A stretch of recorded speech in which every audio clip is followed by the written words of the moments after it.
un podcast de Ibero Radio y el Campo Estratégico de Acción, Modelos y Políticas Educativas de la Ibero Puebla.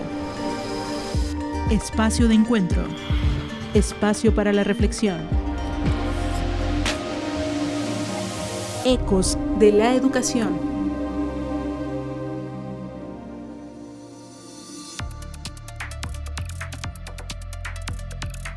Bienvenidos a un nuevo episodio de Ecos de la Educación, una acción del Campo Estratégico de Acción en Modelos y Políticas Educativas de la Ibero Puebla, espacio donde buscamos buscar la reflexión y orientación sobre temas de actualidad y relevancia desde la voz de diferentes actores y ámbitos educativos. Te acompañamos Mariana Solana y Nisa Gutiérrez.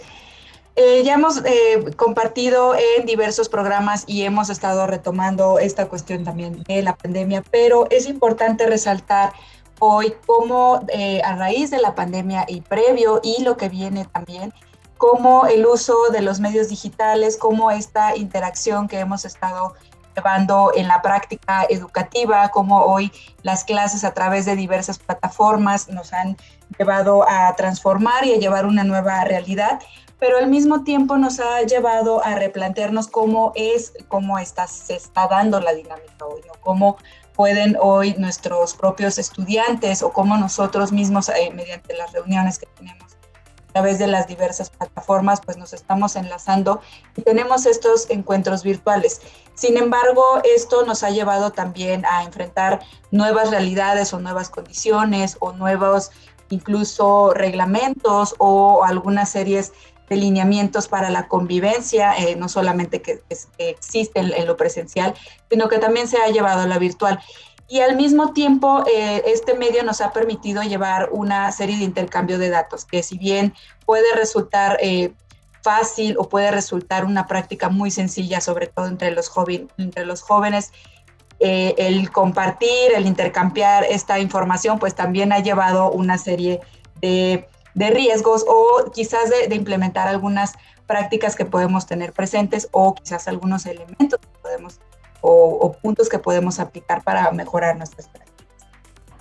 ¿A quién tenemos hoy en este encuentro? Hoy tenemos a Cuau. Cuau es Cuauhtémoc Cruz Isidoro, es licenciado en Comunicación por la Universidad Iberoamericana Puebla y maestrante en Periodismo Político por la Escuela de Periodismo Carlos Septién García. Ahorita es responsable de la Cátedra Ignacio Ellacuría de Análisis de la Realidad del Instituto de Derechos Humanos Ignacio Ellacuría en la Ibero Puebla y es el enlace de la Red de Derecho a la Comunicación y Democracia de AUSJAL, que es la Asociación de Universidades Confiadas a la Compañía de Jesús en América Latina. Es parte del equipo editorial del portal Lado B, donde publica la columna Citizen4 y también de Radio Guayacocotla con La Voz Campesina. Es secretario del capítulo Puebla de la Asociación Mexicana de Derecho a la Información, AMEDI, y es integrante del Consejo de Participación Ciudadana, Derechos Humanos e Igualdad entre Géneros del municipio de Puebla.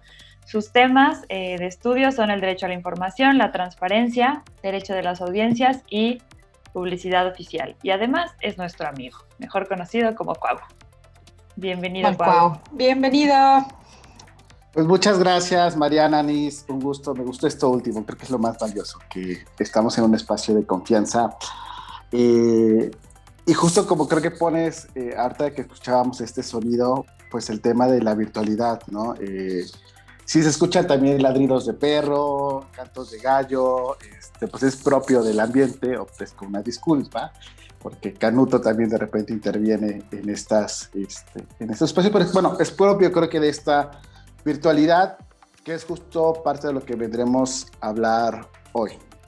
Sí, y precisamente, ¿no? Ahora que mencionas lo del ruido, pues yo, a lo mejor quien nos escucha no lo vio, pero aquí mis compañeros pues vieron mi cara de pocos amigos y hasta se me saltaron los ojos, pero es justo eso, ¿no? Lo que resalta también Cuau, y algo que lo hemos estado incluso mencionando en otros espacios, tanto de compañeros o laborales, que pues en sí el trabajo, la escuela, pues está inmersa en la casa, o sea, lo llevamos y eso implica estos sonidos, estas, pues incluso interrupciones o andar y que detrás de la pantalla vemos, quien usa fondo de pantalla, pues a lo mejor le va bien, pero quien no, pues ve todo lo que ocurre atrás, ¿no? Entonces eso también tiene mucho que ver con esto que estamos viviendo. Pero, Cuau, pues nos gustaría empezar un tanto esta conversación contigo con cuestiones muy básicas, ¿no? Y la primera es, pues, que tú nos puedas como guiar, orientar con esta pregunta de qué es ciberseguridad y a qué nos referimos cuando escuchamos, ¿no? Que es un tema también que escuchamos por diversos medios, la protección de datos. O sea, ¿a qué nos referimos cuando escuchamos estos términos o estas palabras en diferentes discursos o ahora en lo cotidiano? Pues yo empezaría identificando dos conceptos diferentes, ¿no? Que uno tiene que ver, como bien dicen, el tema de la ciberseguridad y el otro con el de la protección de los datos personales. Y arranco con este para hacer la conexión al segundo. Quizá ahorita con la aprobación, por ejemplo, del Padrón Nacional de Usuarios de Telefonía Móvil, o si son ustedes usuarias de aplicaciones móviles bancarias, pues está como de repente en la agenda el tema de la protección de los datos, particularmente biométricos, ¿no? Y como que ahorita hemos visto que afortunadamente se está poniendo sobre la mesa esta discusión de tratar de entender qué son los datos personales.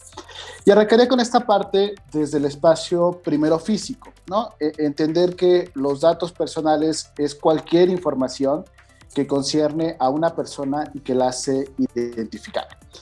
¿Qué significa esto? Que son paquetes, valga la redundancia, de datos que a lo mejor aislados o en grupo pueden hacer que nos identifiquen como Mariana, como Nis, como Cuau. El más básico y quizá el más identificable es nuestro nombre, ¿no? Nombre con apellidos. Ya al decirnos Mariana Solana Filloy o Nisa Gutiérrez, ya tienes un rostro ¿no? Que vas asimilando. Pero hay otros tipos de datos, como por ejemplo el tema del domicilio, o nuestra firma, o nuestra CURP, ahora en el tema de la vacunación, o el teléfono, nuestro número de teléfono, tanto de casa como móvil, o el propio correo electrónico, que también son considerados datos personales porque en algún momento nos pueden hacer identificables. O en el ámbito escolar, pensemos el número de cuenta, ¿no? El 158793, a lo mejor para alguien no le puede sonar como algo identificable, pero dentro de un contexto, por ejemplo, de la universidad, ese es mi número de cuenta, ¿no? Como estudiante. Entonces, ahí puede haber una asociación que si nada más tenemos el número independiente, pues a lo mejor no representa cierto riesgo, pero cuando hay alguna combinación de ellos, puede generar información que puede causar perjuicio a una persona, ¿no? Con esto partiría con el tema de datos personales. Y dentro de esta categoría hay una que consideramos como datos sensibles. Básicamente es aquella que puede generar alguna condición de discriminación o de riesgo grave para las personas. Pensemos, por ejemplo, el tema de la salud, que ahora también en el contexto de la pandemia está muy discutido si tiene que ser público o no. Si una persona, por ejemplo, tiene COVID, ¿no? En términos generales o en términos de la normalidad, pues esos estados de salud deberían ser o son privados. En este contexto de emergencia, pues se está discutiendo si deberíamos de saber o no, ¿no? Y el tema de los datos biométricos, que es donde entra, por ejemplo, todo el tema de la iris, ¿no? El tema de nuestro registro de voz, el tema de la huella digital, las características de nuestro rostro, que aquí es donde ya empieza a haber una combinación. Si bien puede haber registros físicos, por ejemplo, el nombre, el domicilio lo podemos tener en un papel, pensemos, o en un documento físico como nuestra credencial de lector, ¿no? ¿Cuántos datos no tiene esa credencial de lector? Y los datos sensibles o biométricos, esto ya empieza a haber una recopilación también en plataformas digitales, y es donde hacemos o se hace la conexión al concepto de la ciberseguridad, ¿no? Esta ciberseguridad entendida no solamente como la protección de los equipos de cómputo, nuestros dispositivos móviles, las propias redes sociales, sino también la protección de la información dentro de estos ámbitos. Tanto en la parte, sí, de la protección de datos personales, que pueda haber esta recopilación, como también el tema de información general, es decir, cómo protegemos nuestros documentos, cómo protegemos el acceso a nuestros dispositivos, y eso es lo que entenderíamos en un campo más general como ciberseguridad o seguridad digital, ¿no? Y esas serían como las dos conexiones de la protección de datos personales con este otro concepto de ciberseguridad, o yo lo cambiaría a seguridad digital, ¿no? Cómo tenemos cierta seguridad. Pensando que justo en esta protección debemos de tener claro 3 principios. El uso, o sea, ¿para qué se van a utilizar estos datos personales? La reserva, es decir, cómo yo como usuario, como persona, puedo o tengo derecho a que en algún momento se pueda cancelar el uso o que no se haga esta recopilación de datos. Y finalmente, ¿quién va a hacer el almacenamiento?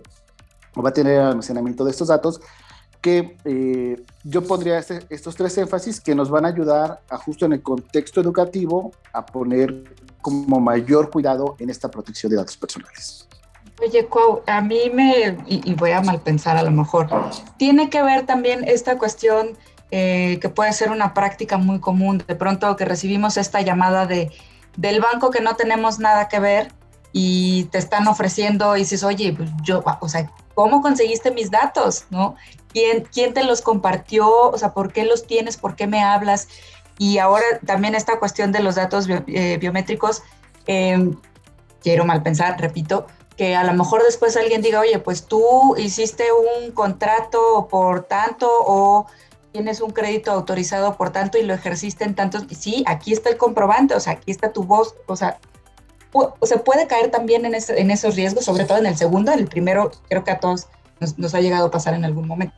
Sí, acá pondrá el énfasis en que lamentablemente como personas no ponemos cierto cuidado en la información que compartimos, tanto en la parte física como en la parte digital, porque a veces se nos hace muy fácil cuando vamos a firmar nuestro contrato de telefonía móvil, por ejemplo, o del banco, pues está el documento y ya, o sea, sí acepto el aviso de privacidad, no lo leo, que también hay algo importante es que los avisos de privacidad en muchas ocasiones están hechos para no entenderse, ¿no?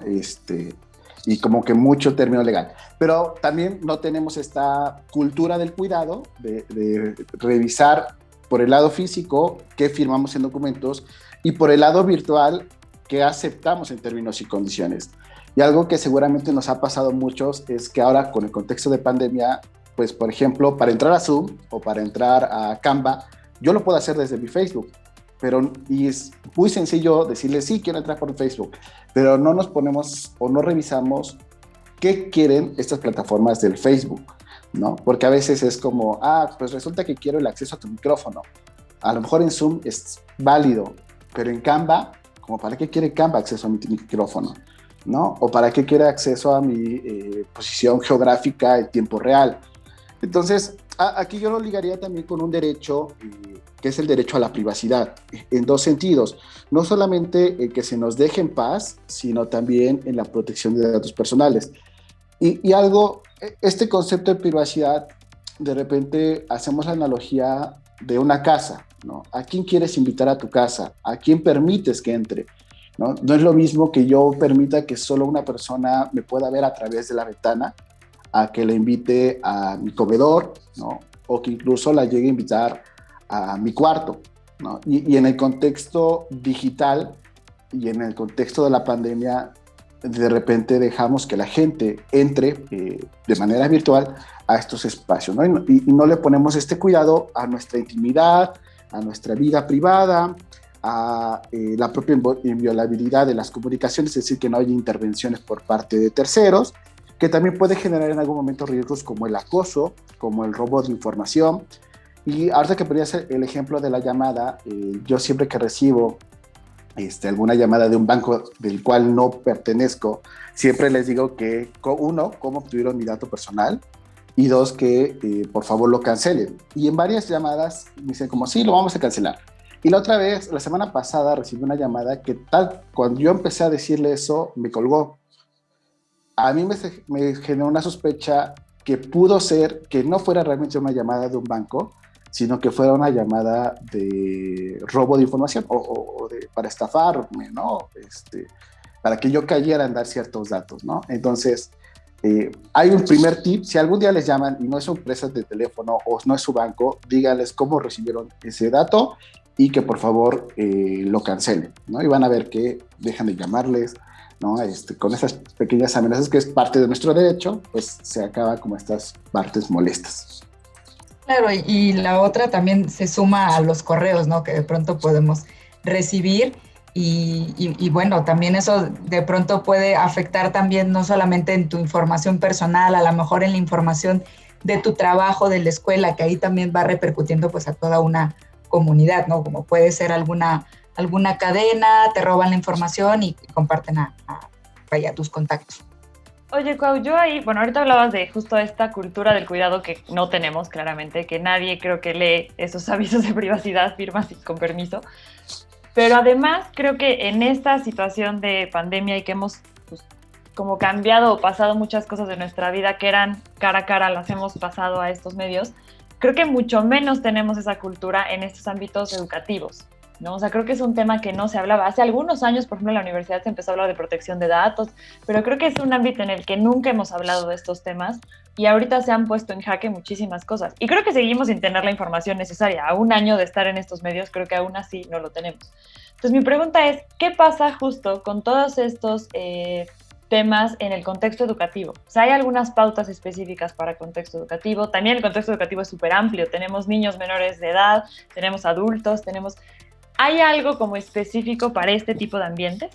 Mira, creo que el panorama es que, y me regreso un paso, de repente Internet es parte de nuestra vida diaria, ¿no? Y ya estamos conectados todo el tiempo. Antes de la pandemia vivíamos de redes sociales, de estar en WhatsApp, y como que justo cuando llega el contexto de la pandemia se nos hace muy fácil migrar, ¿no? Y decir, pues todo se va a resolver. Ojo, en un espacio urbano, porque también eso hay que diferenciar, ¿no? En un espacio urbano, migrar ahora a plataformas digitales, a que nos comuniquemos por WhatsApp, por Teams, y, insisto, como que metemos todo este mundo laboral o educativo en la plataforma y no pasa nada, ¿no? Y dejamos de lado otras cosas, como no solamente el tema de la privacidad, como también el tema de la protección. Entonces, más bien giramos en torno a recomendaciones. Y yo les decía el tema, por ejemplo, del dato del teléfono, porque casos que tenemos antes de la pandemia es que, por ejemplo, a veces es muy fácil que para un profesor abrir un grupo de WhatsApp, ¿no? Abrimos un grupo de WhatsApp y todos se meten y pues no pasa nada porque aquí nos vamos a comunicar.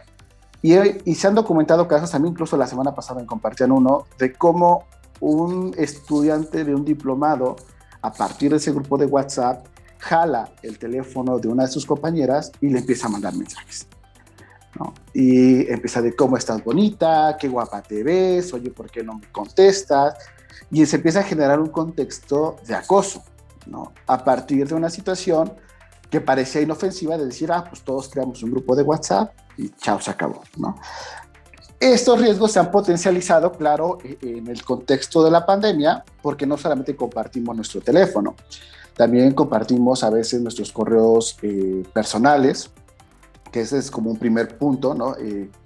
Manejar siempre cosas institucionales, porque muchas veces el correo personal también lo tenemos asociado a nuestro Facebook, a otras cuentas de redes, ¿no? Entonces yo a través de un correo personal puedo, pues eso, algo tan básico como rastrear una cuenta de Facebook, ¿no? O de Instagram, que están ligadas.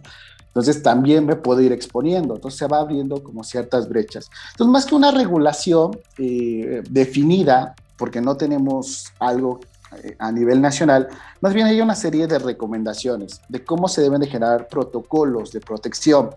Y yo lo centraría en 4 puntos. Primero, el uso de canales oficiales. Insisto, el tema de WhatsApp como un medio oficial o de comunicación oficial no debería de ser, uno, porque no es una comunicación segura, 2, porque tampoco hay una cultura de decir, después de pensemos en nuestro horario laboral, después de las 5 de la tarde te voy a dejar de mandar mensajes, o te mando esperando que me respondas al otro día. Tiene que haber estas normas porque parece que también en el contexto de la pandemia estamos disponibles las 24 horas y tampoco es así. El tema de los correos institucionales o si van a utilizar correos personales, por ejemplo, algo tan básico como que cuando mandemos estos correos masivos a un grupo, si son correos personales, mandarlos como con copia oculta, ¿no? Para que haya como esta mínima protección en estos canales.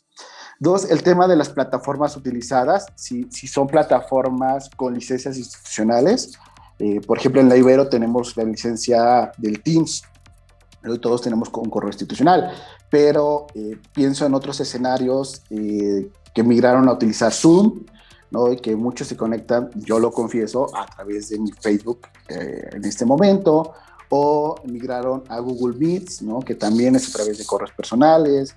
Entonces, primero que haya esta plataforma, ¿no?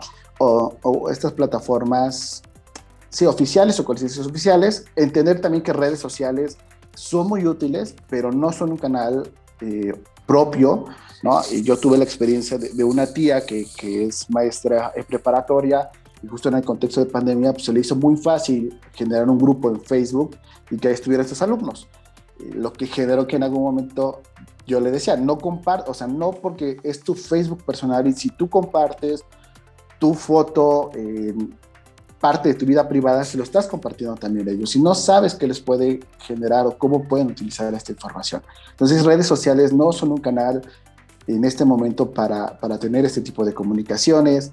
Lo que les decía de los niveles, ¿quién va a tener acceso a estos datos, ¿no? Si son formularios, algo que también nos pasa como mucho es que ahora hay estos formularios de Google.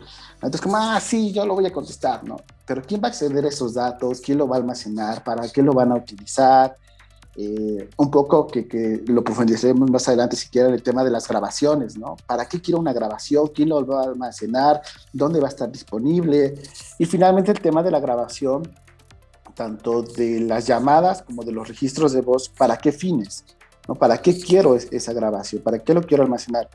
Y algo que también, digo, trasciende esto, pero es el ámbito ecológico, ¿no? Todo lo que grabamos, todo lo que almacenamos, aunque es digital, en alguna parte del mundo está albergado en un espacio físico, ¿no? Y yo les pregunto a ustedes, ¿han utilizado o seguramente han utilizado WeTransfer? ¿No? ¿A dónde va a parar WeTransfer? ¿No? O sea, es una plataforma que sí nos es muy sencilla. Yo lo ocupo con Vicky de Ibero Radio para mandarle mis audios, pero yo estoy consciente que eso que yo subo va a estar almacenado en un servidor muy probablemente de los Estados Unidos y por lo menos yo como público en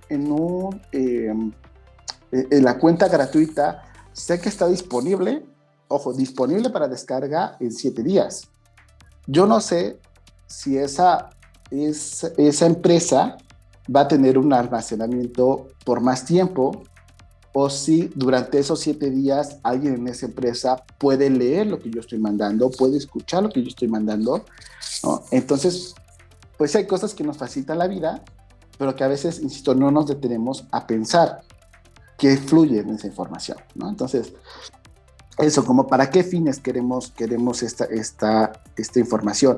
Y yo pondría estos 4 puntos como estos primeros protocolos, ¿no? Los canales oficiales, las plataformas con licencia, el protocolo de quién va a tener acceso para el uso, el reserva y el almacenamiento, y finalmente el objetivo legítimo, es decir, ¿qué quiero o para qué quiero este archivo? Yo ponía el énfasis en las grabaciones, pero puede ser un propio drive, ¿no? ¿Quién lo va a almacenar? ¿Cómo lo vamos a restringir? ¿Cuándo se va a deshacer ese archivo, ¿no? Y creo que esas serían como unas primeras recomendaciones, caminando a tener unas primeras medidas de seguridad.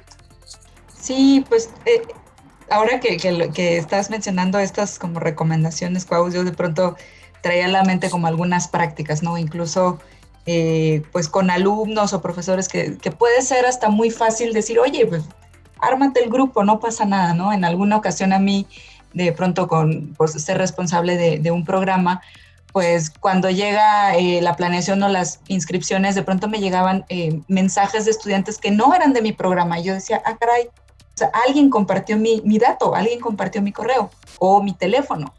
Entonces también procurar como estas buenas prácticas con alumnos, decir, oigan, si van a compartir, al menos pregunten si la persona autoriza o no a darla, ¿no? Saber el fin, porque no sabes qué es lo que va a pasar. Y ahora, con este tema también de las plataformas, si bien parte de la práctica educativa, o al menos nosotros en nuestro contexto en la universidad, sabemos que hay un sílabus y este formato de sílabus plantea que tú establezcas tu política, ¿no? ¿Qué va a pasar con las sesiones, qué va a pasar con las asistencias, qué va a pasar con tareas, etcétera. Entonces, ahí también se puede plantear o no qué es lo que va a ocurrir con las sesiones, si se van a grabar o no, y también reforzar esta parte que tú dices, qué va a pasar con estas grabaciones o por qué sí las estamos grabando, si es algún ejercicio que sí necesita recapitularse, si va a estar disponible durante todo el curso o cierto tiempo, ¿no? Pero al final, estas grabaciones que nosotros podemos hacer en la universidad pues son a través de una plataforma institucional y no están como a lo mejor en un principio cuando tuvimos este cambio de modalidad, que bueno, cada quien estuvo trabajando con la plataforma que pasó. ¿Qué pasa también, Cuau, cuando en estos espacios o en estos encuentros, dígase Teams, dígase Zoom, sobre todo tiene que ver con los permisos, cuando vemos que a lo mejor un participante, dígase un alumno, un padre de familia, alguien, decide grabar, ¿no? A lo mejor nunca se mencionó de, oigan, no, sino alguien dijo, yo lo voy a grabar. Ok, para empezar, debe haber un protocolo institucional, ¿no?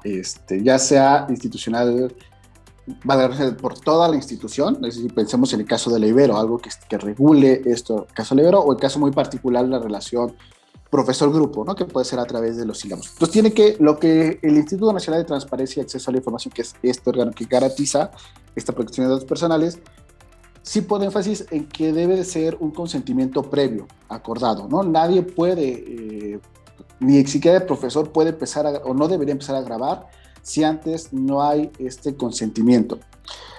Porque no solamente por la protección de datos, por lo que podría pasar, y me regreso al tema de la casa, las grabaciones o las sesiones virtuales tienen muchas implicaciones.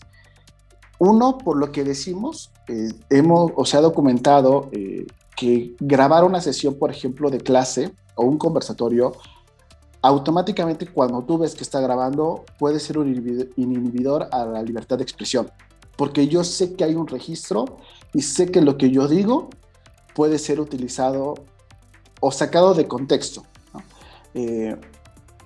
Y pongo un ejemplo, por ejemplo, de repente, no sé si les ha pasado, más allá de las clases, pero ahora las juntas, todas las empiezan a grabar, ¿no? Y para que exista el registro y después hago la minuta.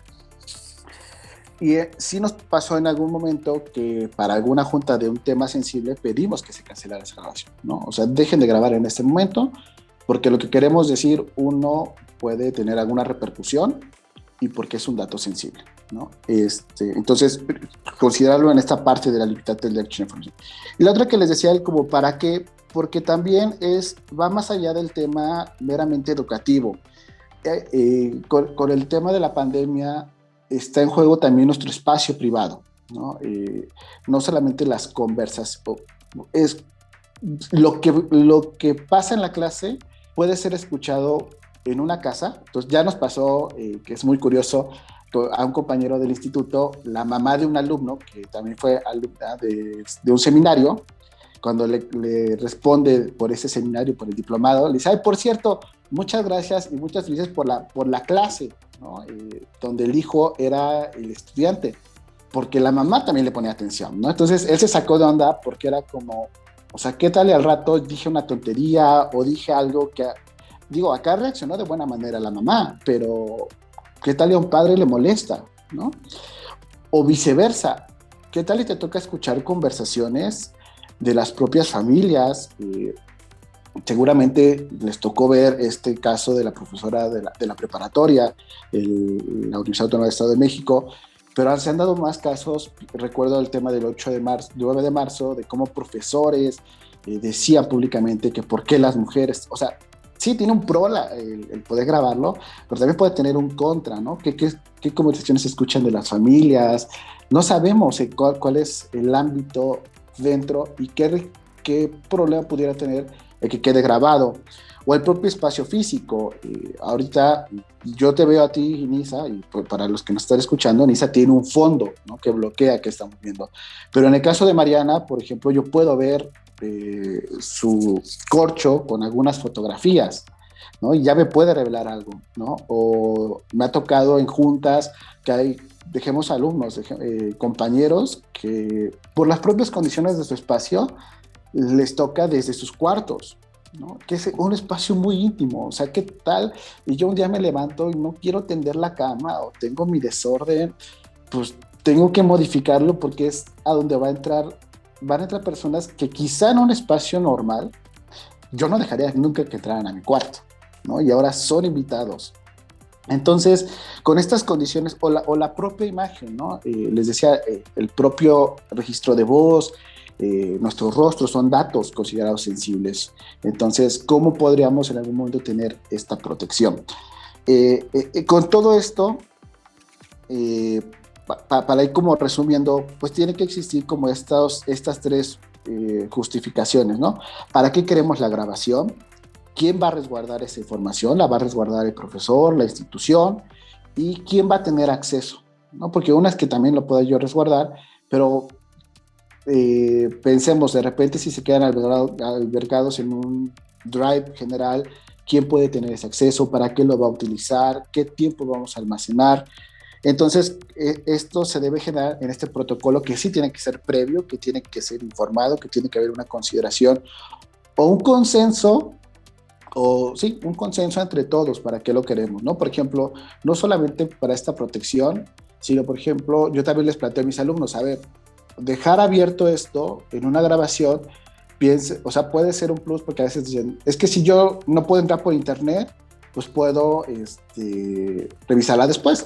Un pro, ¿no? Pero también nos pasó el caso de alguien que nunca se conectó porque sabía que estaban albergadas, ¿no? Entonces yo les decía, o sea, yo puedo valorar el que estén ustedes acá presencialmente, pero también dejar abierto esto es para que se den otros casos de decir, pues yo sé que ahí va a estar, pues para qué me conecto, ya lo veré después, si lo veo bien, ¿no? Entonces, creo que también debe de entrar esto en el juego.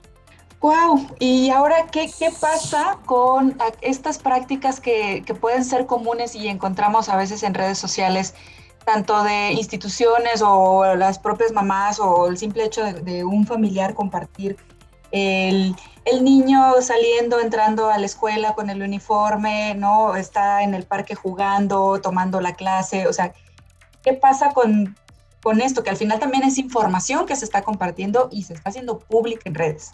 Bueno, en el tema de los niños y niñas es un tema un poco más complejo porque hay una doble responsabilidad. Por ejemplo, sí el peso recae sobre los padres, tanto en el consentimiento para el uso de la imagen de sus hijos o para las grabaciones, tanto también como para la parte de qué comparten ellos en materia de protección. De repente es muy fácil, y les decía yo como quién va a tener acceso a las grabaciones.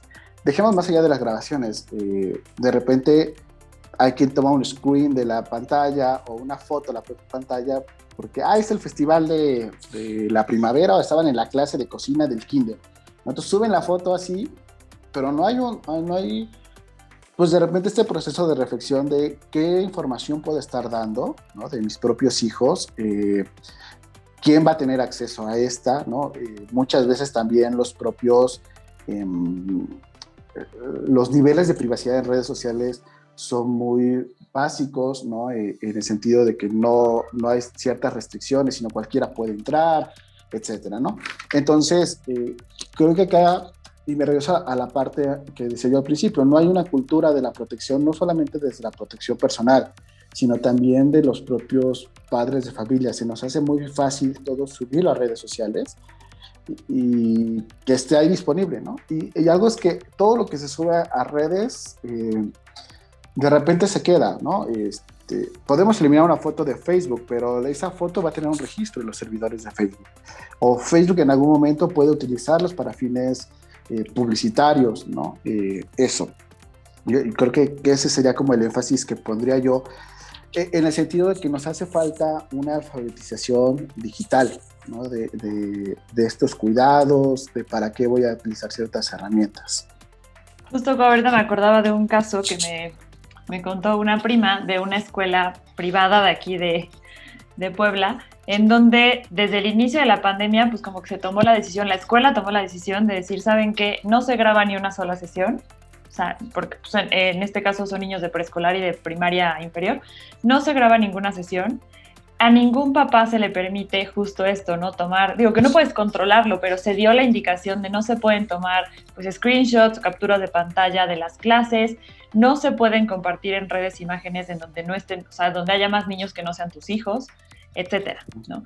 Y justo mi prima me comentaba que tuvieron una reunión donde se les explicaron los riesgos, donde se les explicó el porqué, etcétera, y ella me decía, es que yo no tenía ni idea de todas estas cosas. Entonces, yo llevo usando Facebook pues muchos años, yo llevo usando pues, redes ya muchos años, y no tenía ni idea de estas cosas, y ella justo tiene pues una niña pequeña, pero también tiene un hijo de 15 años. Y me decía, ¿y yo cómo? O sea, yo ya le permito tener un celular que, donde tiene redes sociales, etcétera, y no le he enseñado a usar esto. Y ella fue como muy notorio en ese momento decir, pues ya le di el celular y nunca le enseñé a usarlo.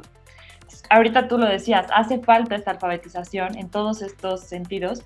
Y ahí mi pregunta sería, ¿cómo empezar a educar a niños y jóvenes en el uso, como con mucho más cuidado, de redes, de medios digitales, si muchas veces nosotros como adultos tampoco lo tenemos, ¿no? O sea, como por dónde empezar en esto que llegó para quedarse y cada vez será más, o sea, más el uso, y también vemos que cada vez son más pequeños los niños que empiezan a utilizarlo. Entonces, ¿cómo hacerle para empezar con esta alfabetización? Bueno, en el caso de los niños y niñas, para el uso de redes sociales particularmente poner énfasis en que las redes sociales no están diseñadas para niños, ¿no? El propio Facebook, no me acuerdo si el límite de edad, creo que son 13 años, lo que se debería estar, pero lamentablemente, porque me ha tocado ver también casos, pues los papás es como de, te creo la cuenta, te cambio la edad y pues ahí está, ¿no? Puedes, o sea, para que la tengas. Entonces creo que sí hace falta mayor difusión de estas medidas de protección, pero también de concientización de los propios riesgos que se pueden dar.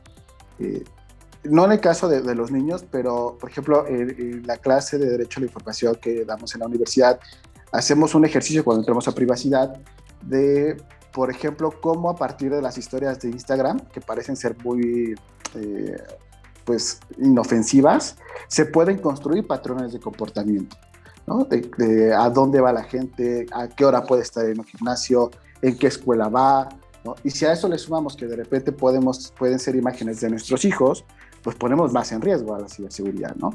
Entonces creo que sí hace falta como esta concientización del lado de seguridad digital, de las redes sociales, para qué van a utilizar, para qué van a tener acceso a Facebook, a Instagram, a TikTok. Justo hace unos días escuchaba, por ejemplo, ya de los algoritmos en YouTube, ¿no? Que ya hay ciertos comportamientos con fines políticos para posicionar ciertos discursos en audiencias mucho más juveniles, que parecen inofensivas, pero como a partir de algo, y seguramente les ha tocado vivir, ¿no? Están en la tableta los niños y pues, puedes entrar a YouTube a ver un video de una caricatura, ¿no?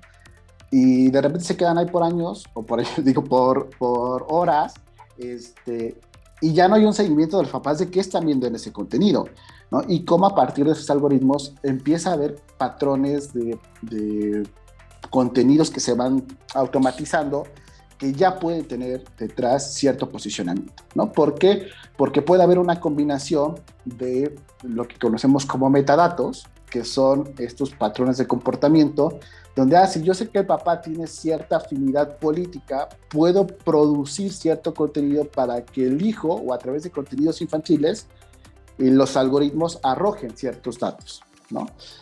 Eso es como muy... pues suena como a muy dark, ¿no? Oscuro, pero es algo que se está dando.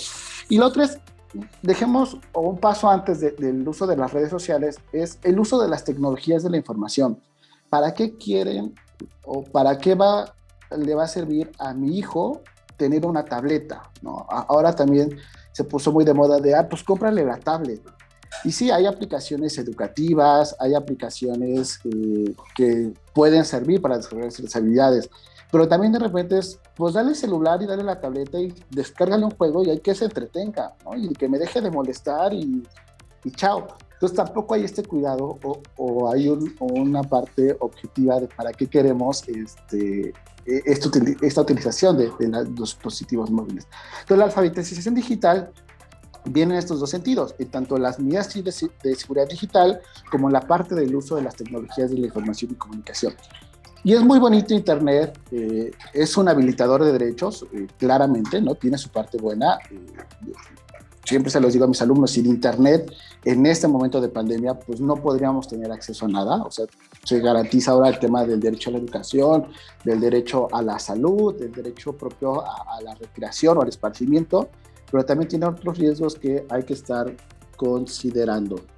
Wow, bueno, es que tú sabes que yo estas cosas, yo tendría que tomar un curso de alfabetización de estas cosas, porque yo soy una de esas que nunca se pone a pensar en los riesgos de, creo que nos podríamos seguir en este tema 2 horas más, y de hecho creo que tendríamos que invitarte de nuevo para hablar de muchas otras cosas y a lo mejor datos o tips muy específicos de cómo pues ir cuidando, o sea, también generar esta cultura del cuidado de nosotros mismos y de los demás, y también creo que como profesores nos toca esa parte, o sea, no ser ajenos a educar en nuestros mismos espacios, aunque mi materia sea de psicología o sea de lo que sea, ir generando estas dinámicas también de cuidado con los estudiantes, ¿no?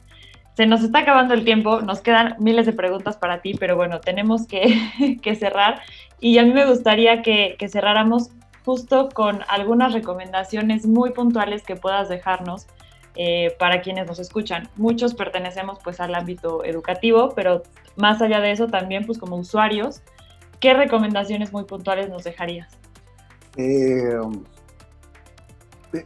Primero creo que o así generales, como buenas prácticas, el tema del respaldo de información, ¿no?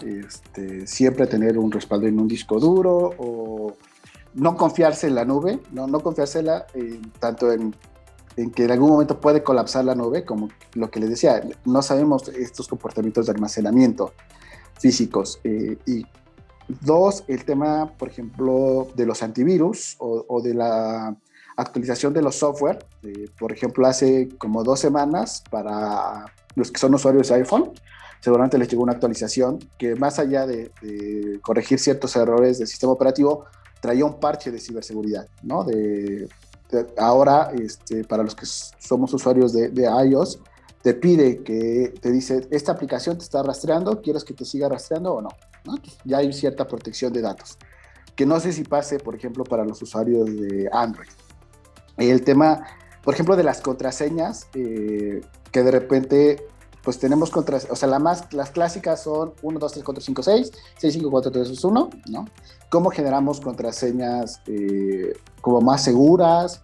Que algo, les digo, cuando la semana pasada que tengo esta clase en la universidad, yo les decía, ¿cuántos de ustedes han cambiado la contraseña de su intraoía? ¿No? Y una de las alumnas decía, no, pues yo nunca le he cambiado, es la misma que me dieron en servicios escolares, ¿no? Y ya van en los últimos semestres. Entonces, no, pues algo tan básico como siempre tener tu propia contraseña. Los dispositivos móviles, igual tenerlos como protegidos, no solamente como para pues eso, que tenga cierto nivel de seguridad, sino si un día lo perdemos, a lo mejor ahorita en el contexto de pandemia, pues muchos desbloqueamos o quitamos ciertas medidas de seguridad para decir, ay, pues es muy difícil que me roben ahorita el celular, ¿no?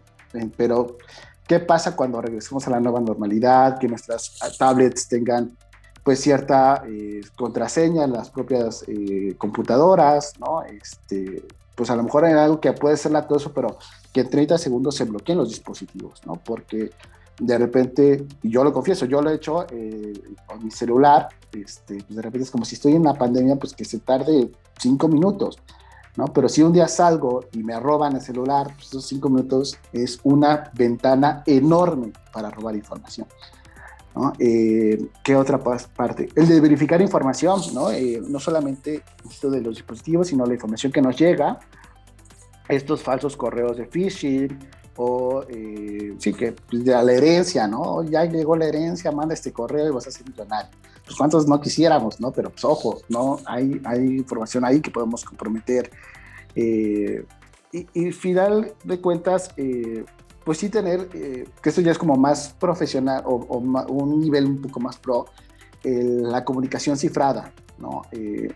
Zoom, y por ejemplo, no es una plataforma segura, ¿no? No hay medidas detrás que garanticen que hay una protección real de datos, sobre todo en versiones gratuitas. Hay otras aplicaciones como el propio Jitsi que sí están cifradas. Seguramente al inicio de año recordarán que hubo este dilema de WhatsApp, ¿no? Pues nada más recordar que a partir de mayo entran esas políticas de WhatsApp que o sea, no canceló WhatsApp las políticas, las recorrió para mayo y ahorita entrarán esos, ¿no? Hay otras medidas como el propio Signal. De hecho, si no les comparto después para que lo puedan poner en sus redes sociales, hay justo leía hoy en El País un caso de cómo un profesor en España ha utilizado Signal, que es como, para quien no conozca, es un servicio de mensajería similar a WhatsApp, nada más que acá viene cifrado, para llevar todo su tema de clases, ¿no? Entonces ya todo lo hace a través de esta plataforma, que sabe que es una plataforma segura, ¿no? Y que pues es cómo nos apropiamos de estas tecnologías de información y comunicación. Entonces creo que con estas pequeñas recomendaciones, pues diría, sería como lo básico. Nada más para ir cerrando, les recomiendo muchísimo, hay una página que se llama Conexo, particularmente tienen un apartado de seguridad digital. La página del manual es conexo.org/conceptos-y-herramientas-básicas.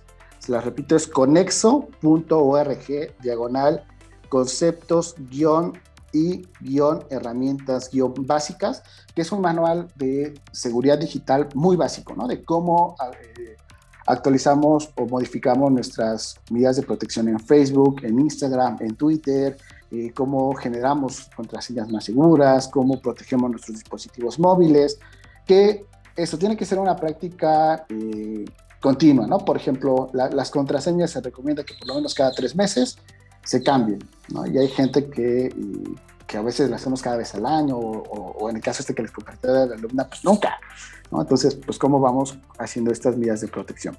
Y ya, si les interesa más del tema, nada más para cerrar, el propio Instituto Nacional de Transparencia tiene micrositios muy específicos sobre la protección de datos personales en el contexto de la pandemia. Entonces vienen medidas, por ejemplo, para compras electrónicas, que también es otro tema que hemos ahora con Amazon y todo lo demás, cómo nos protegemos. La Red de Defensa de Derechos Digitales, R3D, también una organización con sede en México que hace esta protección o estas recomendaciones de ciberseguridad. SocialTIC también es otra organización que hace manuales, que hace a través de memes, pueden seguir en redes sociales, de estas medidas también básicas.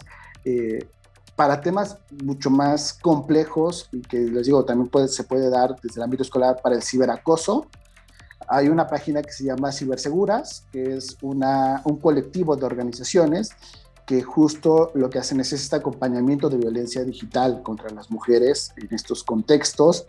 Y finalmente, Derechos Digitales, así se llama la página, es una organización en Chile que, si les interesa también para el ámbito educativo, por ahí tiene algunos estudios de la vigilancia, plataformas digitales o de recomendaciones y análisis que hacen para pues, alfabetizar un poco más en estos espacios. Wow, pues sí, nos van a faltar varios programas, pero te agradecemos mucho que hayas aceptado participar en este podcast y pues seguramente te estaremos por ahí siguiendo y compartiendo la información que nos has hecho también el favor de plasmar en este espacio. Pues invitar también al resto que nos está acompañando a que puedan escuchar y todos los episodios de Ecos de la Educación a través de las redes sociales de Medios Universitarios Puebla, así como de Ecos de la Educación. Nos encuentran también en Spotify. Hasta la próxima. Un podcast de Ibero Radio y el Campo Estratégico de Acción, Modelos y Políticas Educativas de la Ibero Puebla. Espacio de encuentro. Espacio para la reflexión. Ecos de la Educación.